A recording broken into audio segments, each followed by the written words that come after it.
باتیں کرتا تھا، میں چاند سے باتیں کرتا تھا.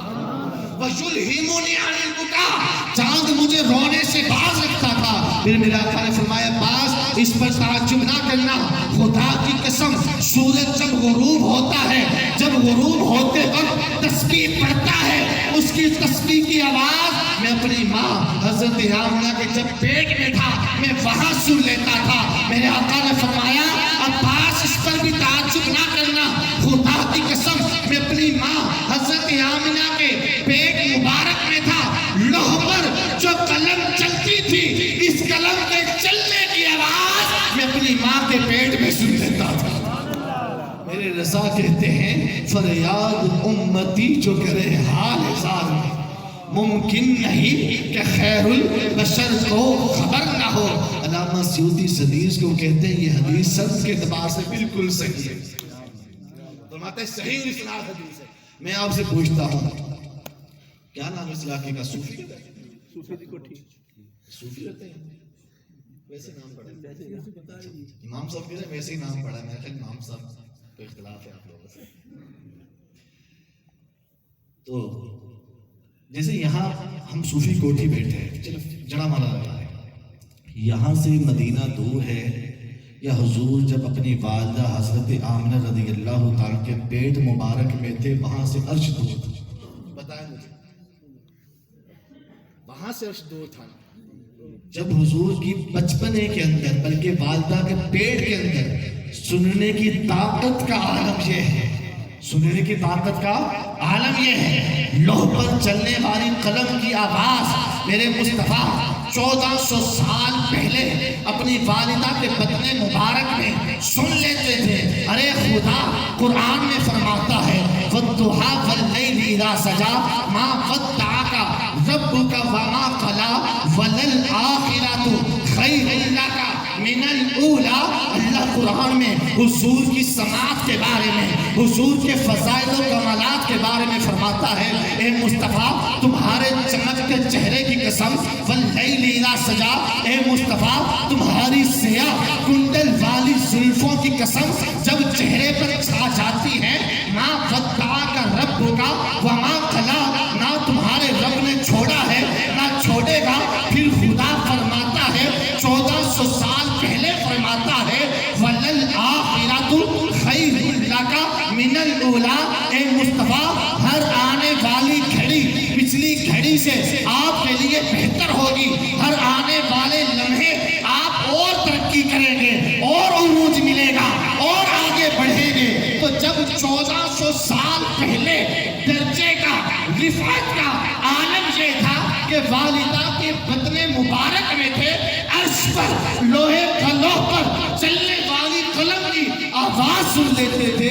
مجھے بتائیں 1400 سال بعد یہاں سے عاشق رسول پکارے، حضور کا امتی پکارے یا رسول اللہ یا حبیب اللہ تاجدار ختم نبوت لبیک یا رسول اللہ. کیا حضور ہماری صدا نہیں سنیں گے؟ کیا حضور ہماری آواز نہیں سنیں گے؟ میرے آقا اللہ کی عطا سے سب کچھ جانتے سب کچھ سنتے ہیں. جب حضرت عباس جب میرے آقا مکے میں آئے تشریف لے کر آئے تو آپ علیہ السلام کی شادی حضرت خدیجہ کبریٰ رضی اللہ تعالیٰ عنہا سے. پھر 40 سال کی عمر میں آپ نے اعلان نبوت کیا، یعنی نبی تو آپ سٹارٹ سے تھے، شروع سے تھے، اعلان اظہار آپ نے 40 سال کی عمر میں ارشاد فرمایا. پھر اس کے بعد میرے آقا علیہ السلام کا ہجرت ہوئی، مدینے آئے، مدینے میں آ کے غزوات کا سلسلہ ہوا، جنگ و جدال کا سلسلہ ہوا، جیسا کہ آپ نے غزوہ خندق، غزوہ بدر، غزوہ تبوک سارے سنے ہیں. ایک قبیلے کے ساتھ میرے آقا علیہ السلام کی جنگ ہوئی، اس قبیلے کے قیدی پکڑے گئے. اب جو دیگر بقیہ تھے قبیلے والے، اس دور میں طریقہ کار یہ تھا کہ فدیہ دو، پیسہ دو، چندہ دو، رقم دو، اپنے قیدی آزاد کروا دو، جسے آج کے دور میں دیجت بھی کہا جاتا ہے. اس سے ملتا جلتا لفظ ہے. تو جب قیدی قید ہوئے تو بقیہ جو قبیلے کے افراد تھے جن کے ساتھ جنگ ہوئی تھی حضور علیہ السلام کی، انہوں نے گھر گھر جا کر چندہ مانگنا شروع کر دیا، فدیہ مانگنا شروع کر دیا کہ ہمارے بھائی پکڑے گئے ہیں جنگ میں، ہم نے چھڑانا ہے۔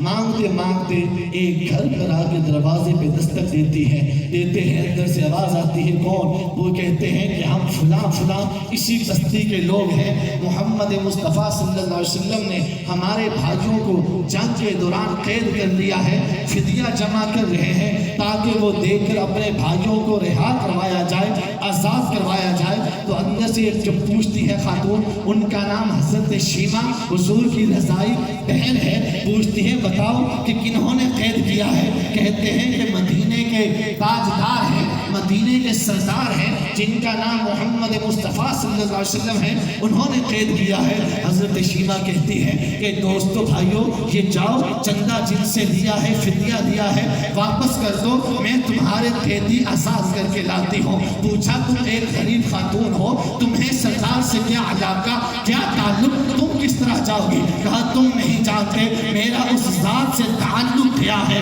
حضرت شیمہ حضور کی بارگاہ میں جاتی ہے، روایت میں آتا ہے حضور کا خیمہ سجا ہے، خیمے کے باہر صحابہ کرام تلواریں لیے کھڑے ہیں۔ یہ وہ خیمہ ہے جہاں جبریل بھی آئے تو خدا کی قسم اجازت لے کر مصطفیٰ جان رحمت کے گھر میں داخل ہوتے ہیں۔ جب حضرت شیمہ خیمے کے دروازے سے داخل ہونے لگتی ہیں، صحابہ اپنی تلواریں ننگی کر لیتے ہیں، نکال لیتے ہیں، کہتے خاتون تمہیں پتہ نہیں یہ آستانہ محمد مصطفیٰ صلی اللہ علیہ وسلم ہے، یہاں تو جبریل بھی بغیر اجازت نہیں آتے، تم ڈائریکٹ کیسے جا رہی ہو؟ حضرت شیمہ کہتی ہے اے صحابہ تمہیں بھی نہیں پتا کہ میں کون ہوں، میں رشتے میں تمہارے نبی محمد مصطفیٰ کی باچی لگتی ہوں، بڑی بہن لگتی ہوں۔ صحابہ نظریں جھکا لیتے ہیں، تلواریں نیام میں ڈال لیتے ہیں، رستہ چھوڑ دیتے ہیں۔ حضرت شیمہ جاتی ہے، میرے آقا جب اپنی بہن کو ایک طویل عرصے کے بعد دیکھتے ہیں، حضور کھڑے ہو کر اپنی بہن کا استقبال کرتے ہیں، اپنی جگہ بٹھاتے ہیں، فرماتے ہیں کہ بہن مجھے کہا ہوتا میں آ جاتا، کس کام سے آئی ہو؟ حضرت شیمہ حال احوال پوچھنے کے بعد، بتانے کے بعد کہتی ہے ہمارے قبیلے کے لوگ آپ نے گرفتار کر لیے ہیں، جنگ میں قیدی بن گئے ہیں، انہیں چھڑانے آئی ہو۔ حضور علیہ السلام فرماتے شیمہ آزاد کر دیے، تم آئی ہو بہن دروازے پہ آئی ہے، میں نے آزاد کر دیے، سب کو چھوڑ دیا۔ صحابہ کو بعد میں بلا کر فرماتے گروہ صحابہ میں ہر بات تم سے مشورہ کر کے کرتا ہوں، لیکن بات یہ ہے میری آج بہن آئی تھی، بہن نے سفارش کی، میں نے تم سے پوچھا نہیں، بہن کی بات مان کر میں نے تمام قیدی آزاد کر دیے، اور جاتے ہوئے بہن کو کچھ کپڑے دیے، کچھ گھوڑے دیے، کچھ اور ساز و سامان دیا، تحفے دیے، اور میرے آقا نے عزت کے ساتھ اپنی بہن کو رخصت کیا۔ والدین کے رشتے کے بعد دوسرا رشتہ جو بنا تھا وہ حضرت خدیجہ زوجہ کی شکل میں تھا، بہن کے بعد جو رشتہ بنا تھا وہ حضرت خدیجہ کی شکل میں تھا۔ رضائی بہن پہلے تھی، بقیہ چائی چاچی ہونے کے اعتبار سے، دیگر افراد کے اعتبار سے رشتے موجود تھے، لیکن اسپیشل میں خاص چیز کو لے کر آگے آپ کی خدمت میں چل رہا ہوں۔ جب صحابہ سے یہ بات ہوئی تو میرے آقا علیہ السلام نے جب صحابہ کو یہ ارشاد فرمایا تو صحابہ کرام نے حضور علیہ السلام کی بارگاہ میں یہی عرض کرنا تھا، یا رسول اللہ ہم بھی آپ کے غلام، وہ بھی آپ کے غلام، غلاموں سے پوچھنے کی حاجت نہیں ہے۔ یہی صحابہ کرام نے کیا ہوگا۔ اب یہاں جو سمجھانے کی چھوٹی سی بات آپ کو ہے، حضور کی بہن آئی، بولے حضرت شیمہ آئی، میرے آقا نے استقبال فرمایا، بولے خوشی سے ملے، عزت کے ساتھ رخصت دیا، تحائف دیے۔ آج ہم اپنا حال دیکھ لیں، بیوی کی طرف تو میں بعد میں آتا ہوں جو محفل کا موضوع ہے۔ آج ہماری بہنیں بیاہ ہو کے رخصت ہو جائے نا، جب اپنے 3-4 بچے لے کر آتی ہیں تو ہمارے منہ پہ 12 بج جاتے ہیں، اور جب وہ گرمیوں کی چھٹیوں میں آتی ہیں تو ہماری جو بیویاں ہیں یعنی ہماری بہنوں کی جو بھابیاں ہیں ان کے منہ 12 بج جاتے ہیں۔ بچے کو شرارت کریں، کپ توڑ دیں، گلاس توڑ دیں، بچے تو پھر بچے ہیں، بچے تو پھر بچے ہیں، گھر میں لڑائی پڑ جاتی، کھانا جنگی کا سامان، بہن کا رہنا دشوار اور مشکل ہو جاتا ہے۔ خدا کی قسم وہ پرانے زمانے میں چلے جائیں، اپنے بچپنے کے اندر چلے جائیں، چھٹیاں ہوتی ماموں کے ہاں رہنے جاتے تھے۔ آج کے دور میں دیکھ رہے چھٹیاں ہوتی ہیں 3 ماہ کون جاتا ہے؟ اللہ ماشاء اللہ، نہ تو وہ رشتہ داریوں کا نبھا رہا، نہ وہ آنکھ کی شرف و حیا رہی، نہ وہ دل کی پاکیزگی اور دل کا کردار رہا، نہ ہی وہ رشتہ داریوں کا جو نبھانا تھا وہ رہا، نہ لحاظ اور پاس رہا۔ بہنیں ہماری آ جائیں، گرمیوں کی چھٹیوں میں آ جائیں، بیاہ شادیوں پر آ جائیں، بچے ساتھ لے کر آ جائیں، منہ پہ ہمارے 12 بج جاتے ہیں۔ دکھ ہمیں ہوتا ہے یار کہیں حصے کی بات نہ کر لیں، کہیں یہ وراثت کا تذکرہ نہ چھیڑ دیں، کہیں کچھ نہ چھیڑ دیں۔ بلکہ آج کی ہماری بہنوں کا حال یہ ہے، وہ کہتی ہیں بھائی وراثت نہیں لینی۔ پوچھا جائے کہ کیوں نہیں لینی؟ وہ کہتی ہیں بھائی سے اگر وراثت لے لی تو آنا جانا بند ہو جائے گا، سسرال میں ہماری عزت ختم ہو کے رہ جائے گی۔ سسرال میں کیسے ہم کہیں گے، کیسے دکھائیں گے کہ بھائی نے بلایا ہے؟ دروازہ بند ہو جائے گا۔ خدا کی قسم بہت سی خواتین، بہت سی بہنیں ہماری صرف اس وجہ سے وراثت نہیں لیتی کہ یار بھائی کا دروازہ بند نہ ہو جائے، بھائی آنا جانا تعلق ختم نہ کر دے۔ وہ لالچ کے طور پر وہ وراثت تحفہ نہیں، وہ رشوت ہے۔ وہ کیا ہے؟ بہنوں کی طرف سے رشوت ہے جو تم کھا رہے ہو۔ خدارا خدارا خدارا آئے دن ہم سنتے ہیں بہنوں نے اپنا حصہ معاف کر دیا، بہنوں نے معاف کر دیا۔ ہم یہ کیوں نہیں سنتے بھائیوں نے اپنا حصہ بہنوں کو معاف کر دیا، ساری وراثت بہنوں کو دے دی؟ کیوں نہیں سنتے؟ وجہ کیا ہے؟ ہمارا باپ بھی بیٹا ہو تو خوشی ہوتی، بیٹا ہو تو چلو میرا کوئی وارث آ گیا۔ خدا کی قسم مسجد میں بیٹھا ہوں، ایک طویل عرصہ ہو گیا قرآن و سنت پڑھتے پڑھاتے، یہ کم و بیش 25 26 28 سال تو مجھے ہو گئے قرآن و سنت پڑھتے ہوئے اور پڑھاتے ہوئے۔ کبھی شاہ صاحب میں نے کسی ایک حدیث میں بیٹے کی فضیلت نہیں دیکھی، ایک حدیث میں بھی بیٹے کی فضیلت نہیں دیکھی۔ درجنوں حدیثوں میں دیکھی ہے تو بیٹیوں کی فضیلت دیکھی، درجنوں حدیث۔ کس کی فضیلت دیکھی ہے بتائیں؟ بیٹی کی فضیلت دیکھی ہے۔ میرے آقا علیہ السلام نے فرمایا کہ جب بیٹے پیدا ہوتے ہیں اللہ فرشتوں کو بھیجتا ہے، فرشتوں جاؤ، فرشتے آتے ہیں اپنے پروں سے اس کے اوپر سایہ کر لیتے ہیں۔ پھر حضرت جبریل اپنا ہاتھ اس بچی کے سر پہ پھیرتے ہیں، پھر ہاتھ پھیر کہتے ہیں کہ اللہ فرماتا ہے جو اس کی کفالت کرے گا میں خدا اس کی کفالت کروں گا۔ اللہ رزق کی ذمہ داری وہاں پر اپنے اوپر لیتا ہے کہ میں اس کی کفالت کروں گا جو اس بچی کی کفالت کرے گا۔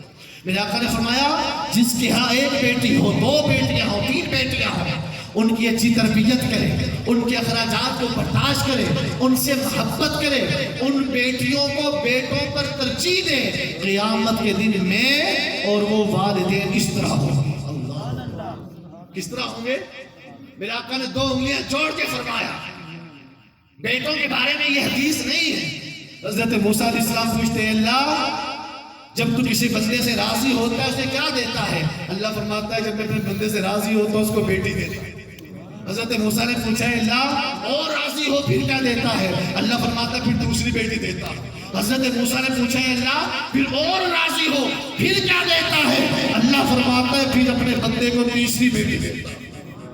میرے آقا نے فرمایا جس کے ہاں بیٹی ہو اچھی تعلیم دے، تربیت کرے، ادب سکھائے، اخراجات برداشت کرے، بوجھ نہ سمجھے، تو بیٹیاں قیامت کے دن ان باپ کے لیے جہنم میں جانے سے رکاوٹ بن جائے گی۔ حضرت ساسا بن ناجی حضور کی بارگاہ میں حاضر ہوئے، عرض کی یا رسول اللہ اگر میں نے اسلام لانے سے پہلے جاہلیت کفر کے دور میں کوئی نیک عمل کیا تو کیا اللہ مجھے اس کا صلہ دے گا؟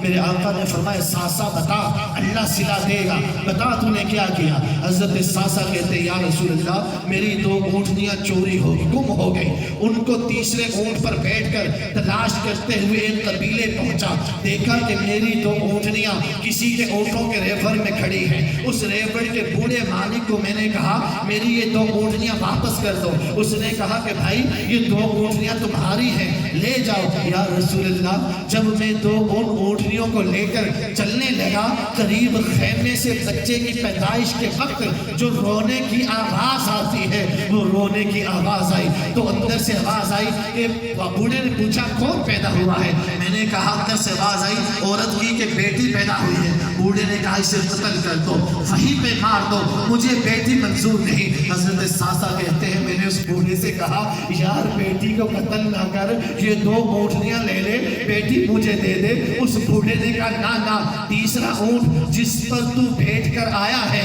یہ بھی مجھے دے، پھر میں تجھے بیٹی دوں گا۔ یا رسول اللہ، میں نے 3 اونٹ اس بوڑھے کو دیے، اس ننھی چند گھنٹوں کی بیٹی کو اٹھا کر چند ساعت کی بیٹی کو اٹھا کر میں اپنے ساتھ لے آیا۔ یا رسول اللہ، میں نے اپنے گھر اس کی پرورش کرنا شروع کی، پالنا شروع کیا۔ وہ تھوڑی سی بڑی ہوئی، ڈگمگا کے متزلزل گرتی پڑتی چلنا شروع ہوئی۔ آقا جب میں گھر آتا وہ بچی گرتی پڑتی توڑ کر میرے سینے پہ چڑھ جاتی، آقا میری پگڑی کے ساتھ کھیلتی، میری دھاڑی کے بالوں میں اپنا ننھا منا ہاتھ پھیرتی اور یا آباتی یا آباتی، میرے بابا آئے، میرے بابا آئے۔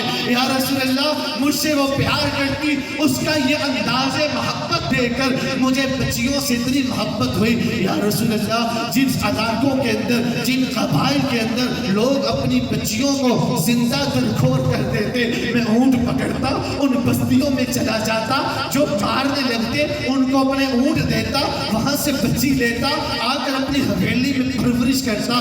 یا رسول اللہ، اس وقت میری حویلی کے اندر 360 بچیاں ہیں جو پرورش پا رہی ہیں۔ کیا اللہ مجھے اس نیک عمل کا صلہ عطا فرمائے گا؟ میرے آقا نے فرمایا، اے ساسا، یہ جو تو ایمان لے کر آیا ہے یہ اسی کا صلہ تو ہے جو رب نے تجھے ایمان کی شکل میں عطا کیا۔ نعرہ تکبیر، نعرہ رسالت، نعرہ تحقیق، نعرہ حیدری، علماء اہل سنت۔ اچھا، اب یہاں سے میرے آقا علیہ الصلوۃ والسلام کا رشتہ جب حضرت خدیجہ سے ہوا، پھر آگے حضرت عائشہ سے، پھر دیگر ازواج کے ساتھ، متعدد ازواج کے ساتھ میرے آقا کا رشتہ ہوا۔ اب صرف یہ بیان کرنا ہے، کیونکہ اگر حضور کے ہر رشتے کے اوپر کلام کروں تو یہ ممکن نہیں، نہ کسی کے بس میں تو کیا کسی کے بس میں وہ شان رفعت بیان کرے۔ خلاصے کے طور پر آخری باتیں چند ایک عرض کرنے لگا ہوں۔ جب میرے